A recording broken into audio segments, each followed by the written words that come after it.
আপনারা সবাই হয়তো জানেন যে 6 মার্চ থেকে 9 মার্চ পর্যন্ত হোয়াইটচ্যাপেল টাউন হলে এখানে মেলা চলতেছে।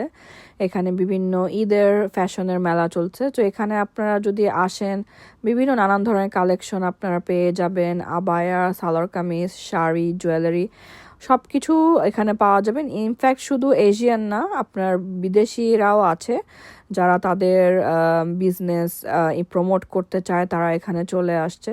তো আমি এখানে বিভিন্ন দেখলাম স্টলে যে অনেক সুন্দর সুন্দর কালেকশন এসেছে। যারা যারা এখনো ঈদের কাপড় চোপড় কিনে নেয় তারা চাইলে এখানে আসতে পারেন। আর যারা শাড়ি পছন্দ করেন, জামদানি শাড়ি, তারা এখানে এক ঝলক দেখে যেতে পারেন। কাল রবিবার পর্যন্ত এই মেলাটি আছে এখনো, সকাল 11টা থেকে রাত 8টা পর্যন্ত এটা চলবে। সো আপনারা চাইলে চলে আসেন এখানে। আমার পেজে আর আমার ভিডিওতে লাইক দিতে অবশ্যই ভুলবেন না। সবাইকে আবারও ঈদ মুবারক।